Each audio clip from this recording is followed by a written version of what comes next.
Live from downtown Detroit, Local 4 News at 6 starts now. She's already had to accept that her daughter is gone. Numb. I'm numb. Now the mother of Zion Foster faces the reality that answers about what really happened may never come. Glad you're with us for Local 4 News at 6. It has been several months of searching for Zion's remains at a Macomb County landfill. Police saying Wednesday that effort has now come to an end. Yeah, the 17-year-old disappeared in January, and her cousin later told police he left her in a dumpster after a drug mishap. Sean Lay is live at Zion Foster's last known location. That's along Greenfield Road, north of 7 Mile. And Sean, you spoke to Zion's mother, who was just hoping for some bit of closure from this search. Really important to reach out to Zion's mother today to get her thoughts on this. And we've come back to where this nightmare began for her. We're on Greenfield, right at Vassar, one of the homes down here. That's where Zion was last seen with her cousin before all this began. We have been on this ever since, trying to get answers also for Zion's mother as well. Now, a landfill search since May turns up nothing. So here's Zion's mother telling me that she has to start over here. Incredibly frustrating. If police had moved faster when I said something, instead of looking at it like she's a runaway, she is a child. She just turned 17. You can feel the pain in Sierra Milton's voice. You can see the pain on her face. Pain that's never ending. The landfill search for her daughter, Zion Foster's remains, has ended. Nothing was found. I'm numb. I'm numb. I'm constantly looking at my baby's pictures and family photos and little video snips, you know, just so I can hear her voice or hear her laugh.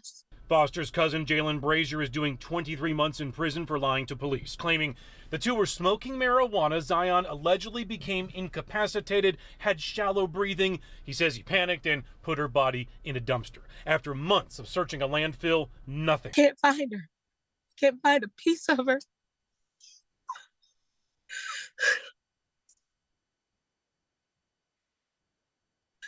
So I'll forever know that that's where my baby is supposed to be. Incredibly painful. We will stay on this. We did ask Zion's mom, what's next in this? She said she asked police that, okay, what now? And she says police told her, Detroit police, that they're going to continue on this case. Of course, they may present what they have to the prosecutor to see if any additional charges might be added. We'll continue to stay on this case as well. We're live on the West Side tonight. Sean Lay, Local 4, back to you. Sure will. All right, Sean. The House committee investigating the January 6th insurrection votes unanimously to subpoena former President Donald Trump. That vote came at the end of today's proceeding, likely the committee's final investigative hearing. The committee pointed to evidence the former president knew he lost the 2020 election, but planned months in advance to declare victory anyway. Sources tell NBC News the subpoena could be issued in the coming days. The former president is almost certain to fight the subpoena, but he has not yet commented. The president of Michigan State University submitted his resignation today in a video message to students. Samuel Stanley says he made the decision because of the Board of Trustees. I, like the Michigan State University Faculty Senate and associated students at Michigan State University, have lost confidence in the action of the current Board of Trustees, and I cannot, in good conscience, continue to serve this board as constituted.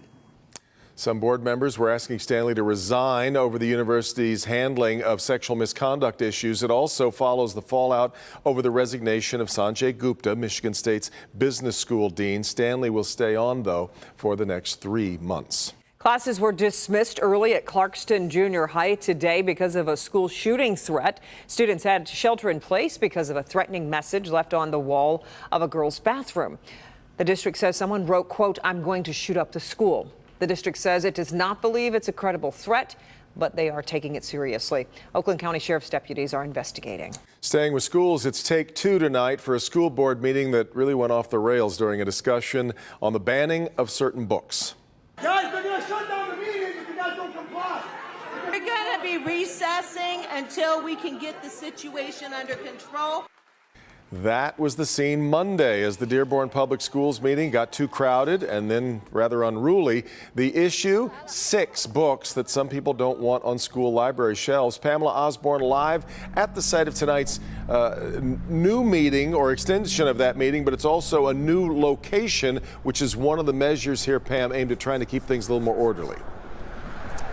Yeah, just one of the measures, as you mentioned, still an hour before this meeting gets underway. But take a look at all the people lined up ready to speak at tonight's meeting to help make sure things go smoothly. There are Dearborn police officers as well as security officers here on the scene. Now, this location is at the auditorium at Stout Middle School. That's going to seat 675 people. In addition to that, there's going to be an overflow seating area in the gym and cafeteria. There are 6 books that some people have taken an issue with. They are Push, The Lovely Bones, Eleanor and Park, Red, White, and Royal Blue. 2 more books titled This Book is Gay and All Boys Aren't Blue are also under review. We're expecting the discussion of those books to dominate public comment tonight, which is expected to take about 3 hours just to get through that part alone. But here's the thing. The school board isn't involved in the book review process, and there's nothing to do with the books on the agenda today. So really, this is just an opportunity for people to express themselves, their concerns about the books tonight. I do want to mention the Teachers Federation, the American Federation of Teachers. They have come out in defense of those books, saying that they stand with the teachers, the parents, the students, the LGBTQ community here in Dearborn over divisive politics. Reporting live in Dearborn, I'm Pamela Osborne, Local 4. We'll have much more tonight at 11. We sure will. All right, Pam, we'll see you then.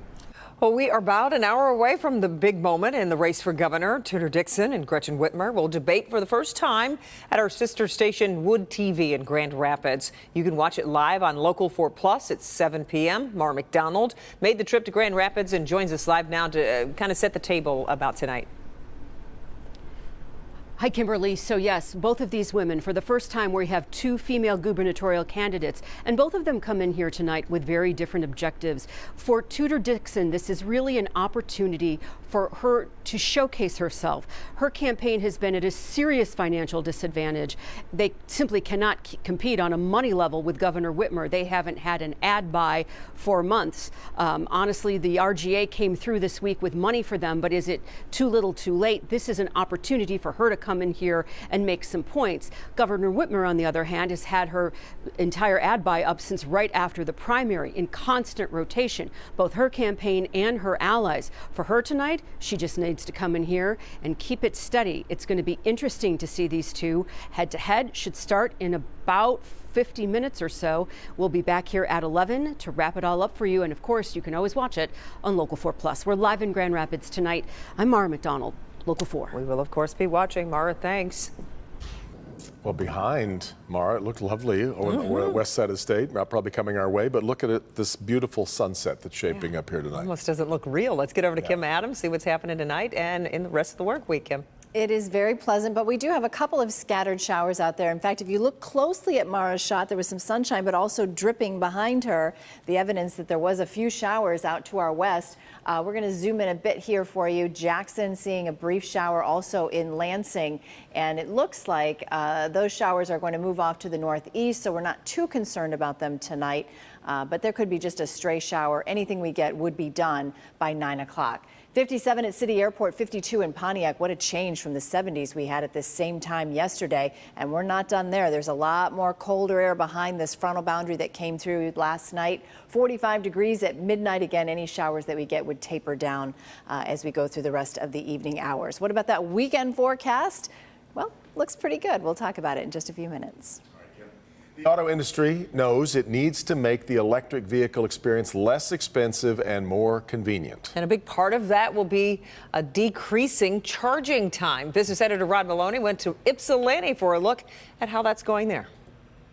You, the customer, actually drive the automotive industry, but now that we're looking to fuel cars with electricity instead of gasoline, the ideal is to make the experience exactly the same. And this Michigan-based designed equipment is supposed to take us to that ideal. All most of us know about electricity is you plug something in and it either works or it doesn't. It's far more complicated than that. Electricity generates heat, so with EVs you need cooling fans. You get varying results depending on how many kilowatts you use and how many kilowatts your battery can take. And right now, charging stations are at about 150 kilowatts. This charger shown today at the American Center for Mobility in Ypsilanti more than doubles that capacity to 400 kilowatts. General Motors engineer Kojo Lee tells us this is a real game changer. This will get you in and out quicker versus sitting there for, say, 30 minutes. You may be in and out 20 minutes, depending on how far you're trying to go. This Delta Extreme Fast Charger topped off this electric Hummer's tank in about 10 minutes, something not on the market right now. Delta spent 4 years developing this and cutting in half the size of the support equipment, which matters greatly as well, says Jim Saber of the Detroit-based nonprofit Next Energy. So when we think about deploying EV chargers and siting them in the public environment, we can use less real estate and have a more efficient system. There needs to be acceptance of this equipment. Delta is not the airline. It's an EV company that's got an R&D facility right here in Livonia. And part of the reason they came here is because of Michigan's automotive engineering prowess, something they're quite proud of. Back to you. Rod, I've always wondered, now we saw them charging an SUV there and a big Hummer, but what about big trucks like 18-wheelers, the ones that I used to drive? Right. Well, yeah, no, exactly. I mean, that's what is coming.